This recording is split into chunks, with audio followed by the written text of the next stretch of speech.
Very much, and thank you very much indeed for the invitation.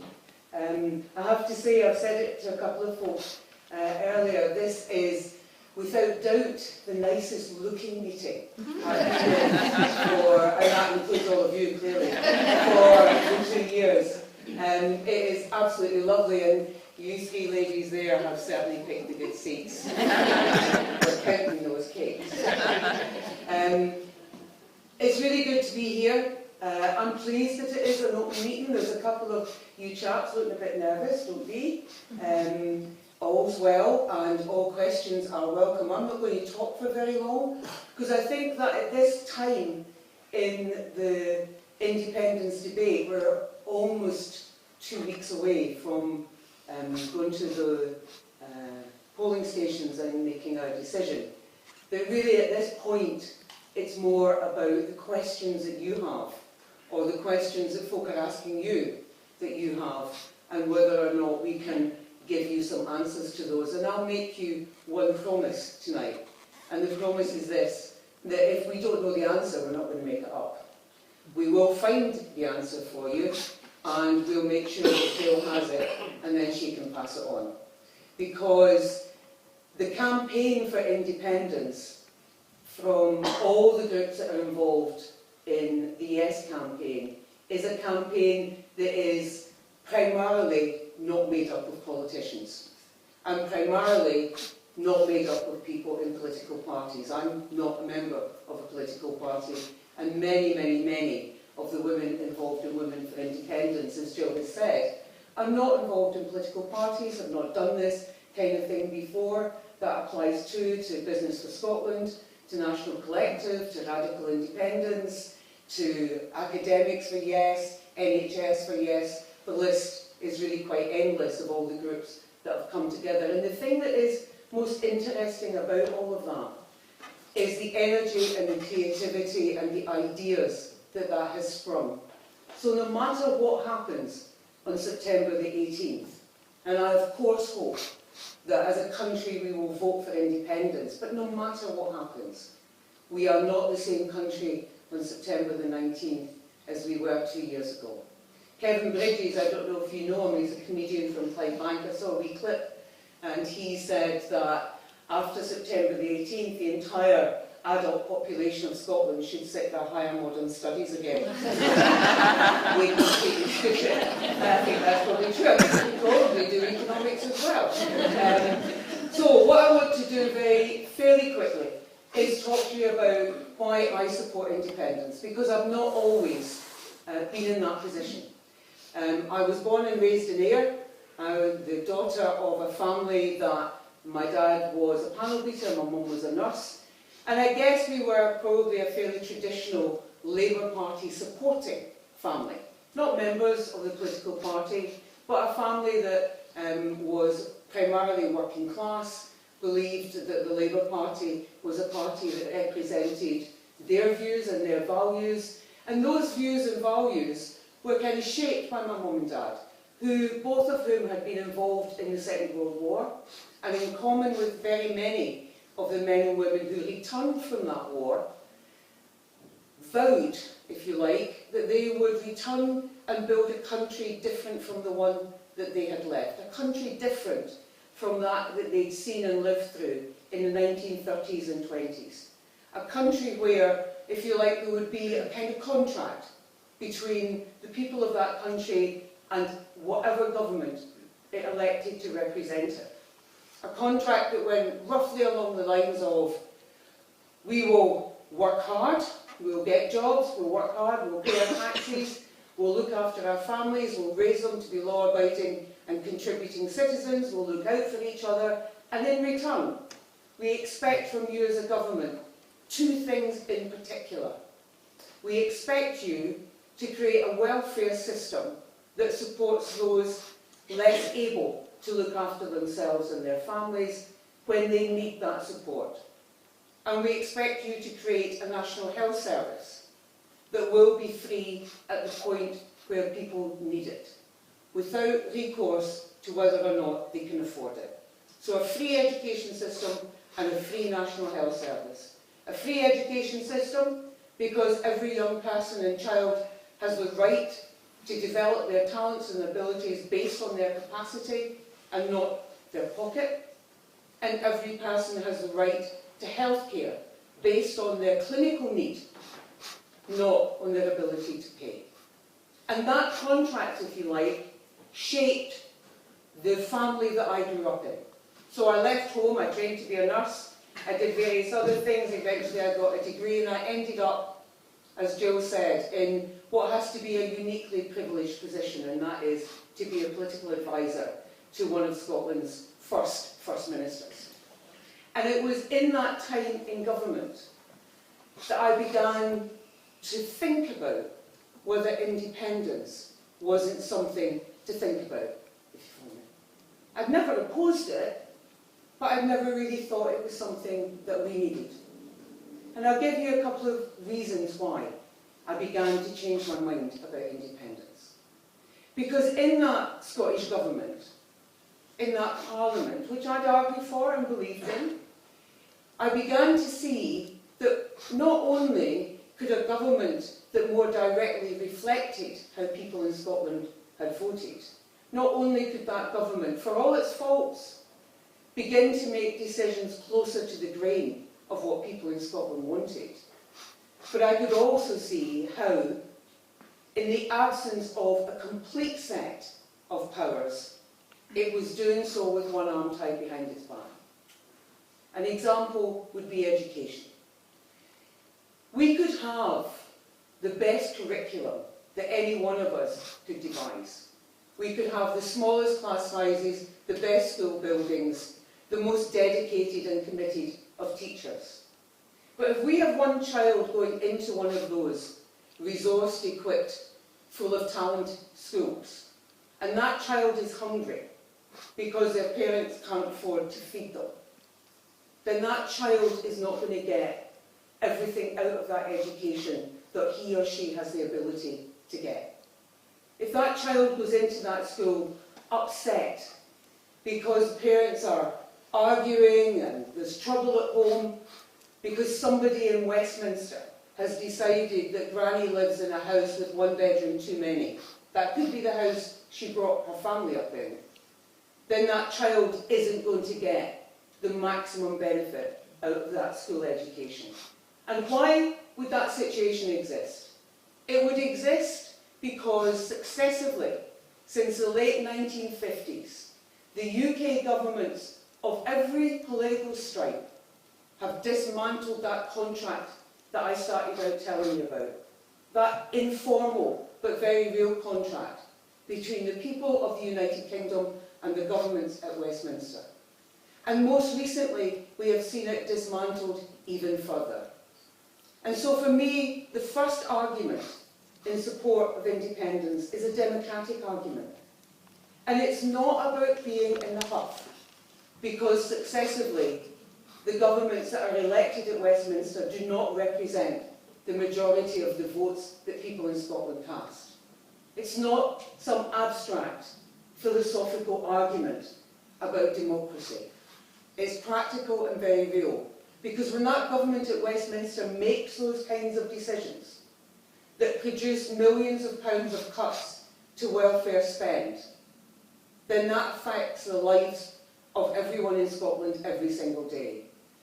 That's the kind, when that government at Westminster permits zero-hour contracts, does not raise the minimum wage for 5 years, then that permits a situation where 1 in 4 children in Scotland live in poverty and 2/3 of those children have one parent in work. The working poor, as they are described, are a shame to all of us. People who go to work, who do their best, who are trying hardest, and yet their kids are living in poverty. They're forced to use food banks that have grown by 100% across the UK and around 60% in Scotland itself. That is not a fair country. So the democratic argument for me is a strong argument, because what happens at Westminster affects our lives every day. And yet it need not be so. We are the 14th richest country in the world. Not my figures, not Alex Salmon's figures, but national statistics assessed by independent experts. The 14th richest country in the world. Richer than the UK as a whole, or than Japan, and yet we live in the UK as part of the 4th most unequal country in the world. I think that is wrong. But not only is it morally wrong, it's daft. Because for every one of those children living in poverty, we are denying ourselves the benefit of their talent, their energy, their contribution as they grow up. We're not just damaging them, we're damaging ourselves and damaging our future. For every one of those parents in work but in poverty, we are denying ourselves the contribution that they can make. Because we're not just rich in natural resources, we're also rich in our industrial sectors, but more than anything else, we are rich in our people, in the talent, the energy, the creativity and the ability of the people of Scotland. The most educated population in Western Europe. 5 of our universities in the top 200. Why is it then that we are not able to take collective decisions as a country and say, with all that wealth, in tangible resources, in natural resources, in human capital, can we not make decisions to distribute that wealth better for the benefit of more? Because we are part of a United Kingdom where the governments at Westminster do not represent that approach. So for me, independence is not about kilts and tartan and painting my face blue, and it's certainly not about lifting the Westminster model and sticking a kilt round it and dropping it down in Edinburgh. Independence is a means to an end, and the end that I seek is exactly the same end as my mum and dad sought, and that is a country where people have the opportunity to work hard and be rewarded for that work, where we are expected to take responsibility for our own lives, our own decisions, where we will try and give our families a better life than we ourselves have had, but we have the means and the opportunity to do so, and in return, we expect a government that will create those opportunities for us, that will support those most in need, and will meet their side of the bargain. So it's a democratic argument, and it's also an argument that says we have the capacity. We have the capacity in our resources, and we have the capacity in our decision making. Joanne Lamont said that as a people, we are genetically programmed to not make political decisions. Really. Well, hands up all of you who think you're not genetically programmed to make decisions. You're darn tootin' we are, but actually, since 1999, we've shown that we are more than capable of making political decisions in difficult, complicated circumstances, even if we don't agree with every single decision that our Parliament has made and our government has made, and I doubt if there's anyone in this room who does agree with every single one. Nonetheless, we have successively since then balanced the budget. Now that's not a glib thing to say, because we're balancing on a budget in Scotland on the basis of a fixed pot that comes north, that is less than we've contributed into the Treasury, a fixed pot that we cannot borrow against and we cannot overspend. A bit like your own budget. And you'll know it's not easy to balance it. We've been doing that successfully. So we have the capacity to make the decisions, to balance the finances, and we have a head start in terms of the institutions that we've already got, the riches that we've already standing on, and the ones that could be developed. So my question is this: if not independence, then what? What will we have instead? We will have more of the same. Because no matter what happens in 2015, no matter who is elected to that Westminster government, we will have more of the same. The Conservative government have said we will continue our economic policy of austerity. And we have more welfare cuts coming down the line, £25 billion more. And the Labour government, and at this point my dad will be burling, the Labour government or the Labour Party have said, and if we're in government, we're going to do the same. We're going to have the same amount of cuts. We might, sugar around inside it about exactly what we do cut, but it will still be 25 billion. More of the same. That's a guarantee. Everybody bangs on about guarantees in this debate. There's a guarantee. The guarantee is if we stay as part of the union, we will have more of the same. And that means that what comes north will be less, will continue to be less than what we put in.